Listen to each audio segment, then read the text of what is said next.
This week, Boris Johnson and I were both accused of fat shaming. Boris's incident, much more public than mine, it happened when responding to a fellow politician who'd been grilling him over having birthday cake and parties when he should have been observing his own lockdown rules. He said this: "It is time to get this over with. Show the Prime Minister the door." Prime Minister. Well, Mr. Speaker, I don't know who's been eating more cake. What I would say to the right on. Now, normally I would have had only two thoughts on seeing that. Firstly, aren't these some of the most important people in the country in a place to discuss the most important matters to the country? What the are they doing acting like children? And secondly, Boris butchered that lame joke. His timing and delivery was shocking.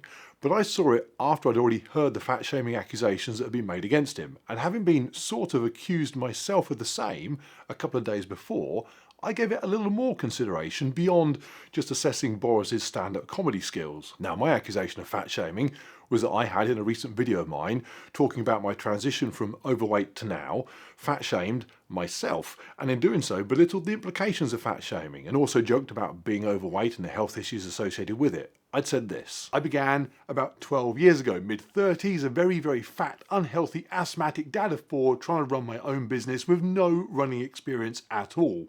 One day, my 44-inch trousers no longer fit me. I was way over 300 pounds. I had two choices: go shopping for 46-inch trousers and hope I don't have a heart attack, or start running and get in shape and hope I don't have a heart attack. To be honest, I thought running carried the greater risk of heart attack, but I really hate shopping. Oh, and I also take time off from running, sometimes a lot, and I still eat donuts, sometimes a lot, and occasionally those things combine. In fact, the picture for the thumbnail for this video is not actually from when I started this journey way back. There are no shirtless photos existing from then because of fat shaming.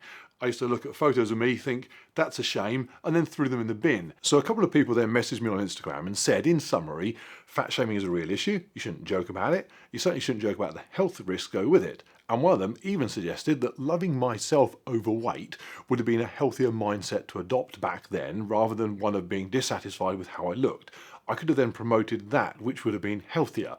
I politely disagreed, because the mindset I had back then fueled my transition to now, and actually satisfaction back then could have resulted in staying that weight, and that isn't healthy at all. Also, if I was still in that place, I very much doubt I'd have this platform to promote anything on anyway. But the comments did make me stop and think, and I thought this: before I wrote those lines about worrying over heart attacks and throwing old pictures away because of fat shaming, I did consider how they would come across, and I rewrote them a number of times until I was happy that, despite using a slightly comedic style, the shame at my own body and the fear of health problems were simply a true reflection of the situation. They were real negative feelings that I had back then. But because the negative feelings resulted in positive outcomes long term, I don't look back at them as a bad thing. In fact, I'm glad I felt like that, and happy to tell people who may be there now, there may be light at the end of your tunnel if that's what you seek. And I also thought, when I then saw Boris make his comments, yeah, my timing and delivery was way better.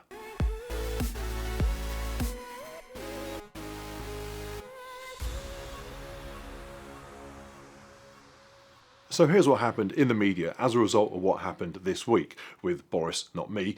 Two sides formed. What a surprise. There is the "it was just a joke, can't anyone be funny anymore, it's political correctness gone mad" side. And then there are those saying mocking, shaming overweight people is wrong, it's mean, it's cruel, it leads to eating disorders or the worsening of existing disorders for those that already have them.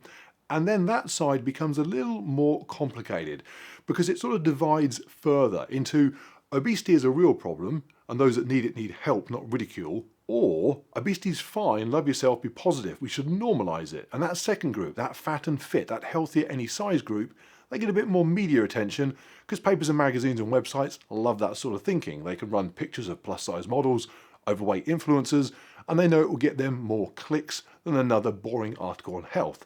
They don't care if people are clicking because they like or hate the pictures, they just want the clicks. And so as a result, you end up with this crazy situation we have now where it's pretty much over here, laugh at people that eat too many burgers, serves them right, and over here, there's nothing wrong with being too fat, feel nothing but positivity about yourself, and pretty much regard your overweightness the way you might a hairdo. It's just a choice you make about how you look, no downsides. And of course, when each side hears the opposing side's views so far removed from their own, it only pushes those two groups further apart to become even more entrenched in their own opinions. Now, because I was very overweight in the past, and it's something I often discuss on here, along with my ongoing eating issues, sometimes seriously, sometimes comedically, they're my issues, I joke about them if I want to, I thought it useful to give my take on it. And the first thing that has got to get a mention, even though it's a slight deviation from the core issue, because it could have turned where we are now on its head for the better, is what a massive opportunity COVID could have been in the fight against obesity, and just adopting healthy life choices in general could have been a silver lining to a pretty horrific cloud. And there was a point early on, April, May, June of 2020, where I thought it might happen. All the indications were that being overweight and getting COVID was not ideal. In fact, it killed some people. There are other risk factors that would also make COVID worse, but they're largely things you can't do much about. Age and underlying illness, for example.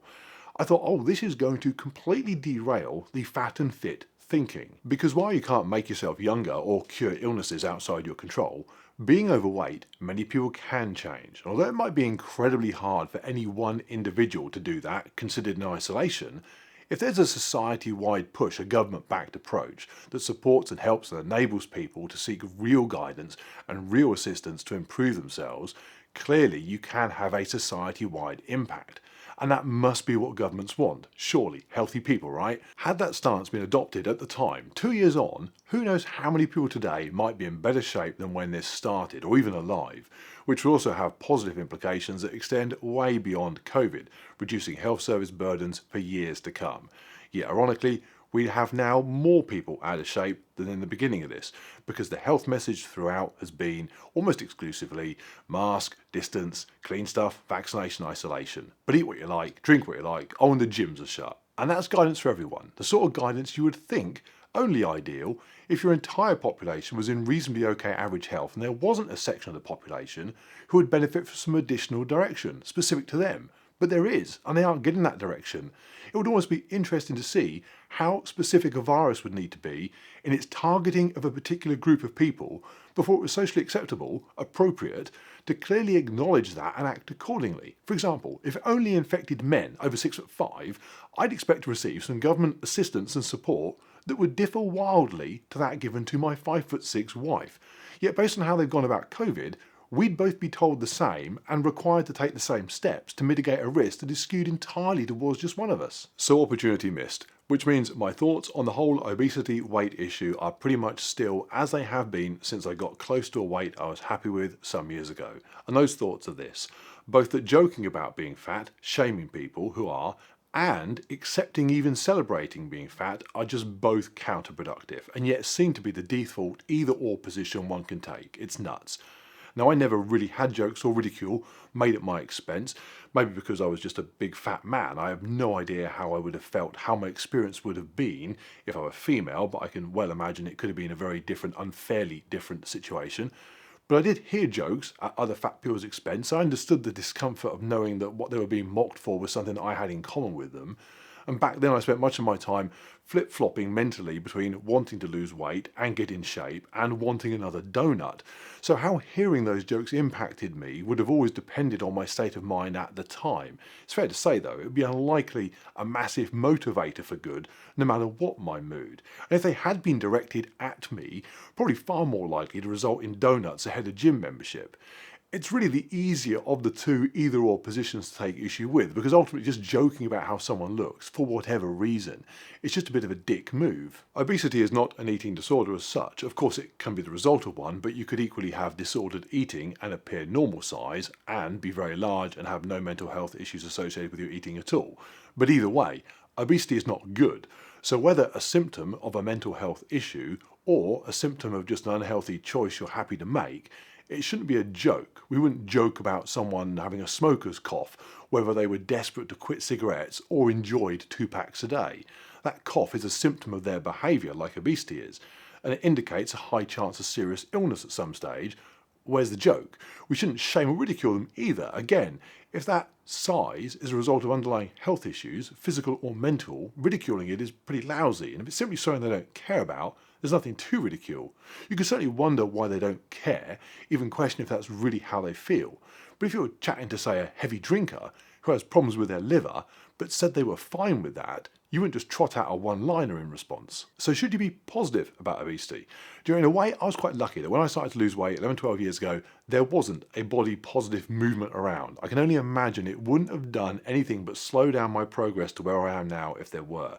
What I did have back then was the feedback from others that was as equally unconstructive as the love yourself as you are message would have been.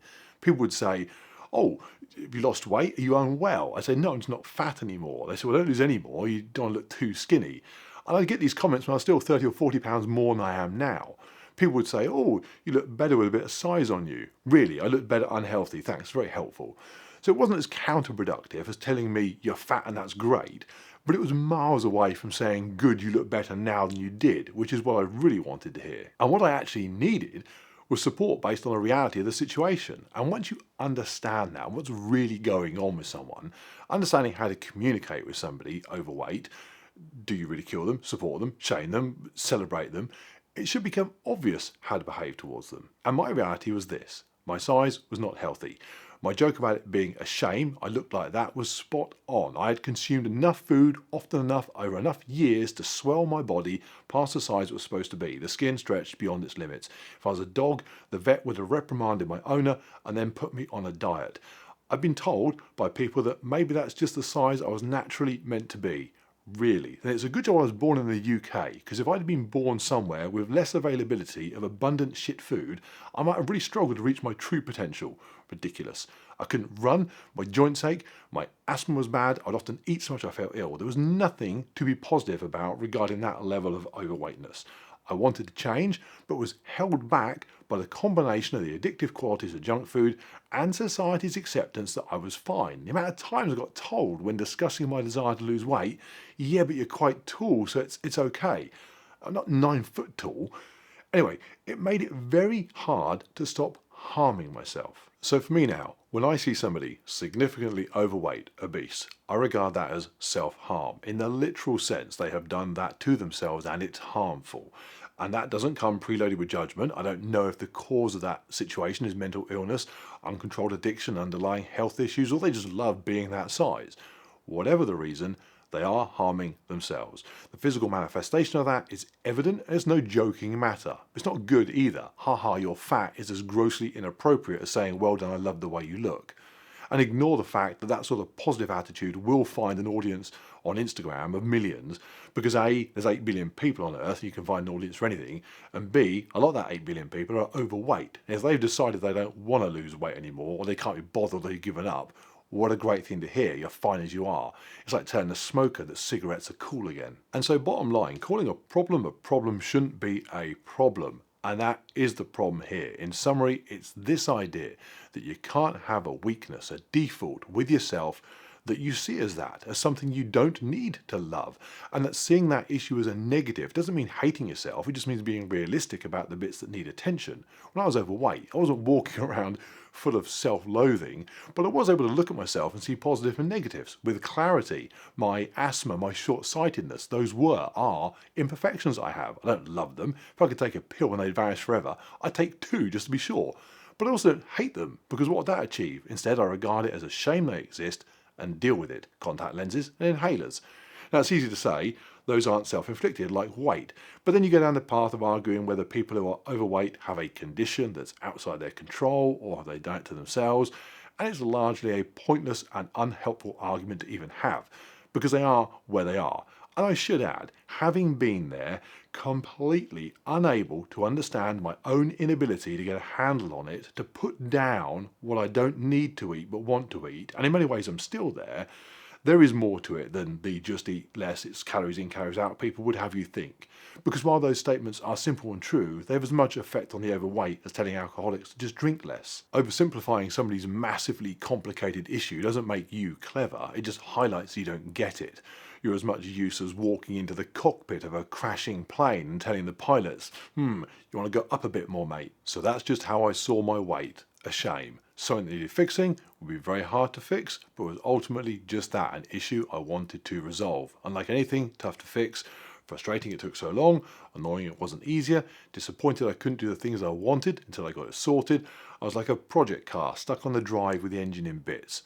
I loved bits about it and I loved what it would potentially become, but a work in progress that will be better than it currently is, but isn't how you want right now. You don't go out with tools to work on it hating it.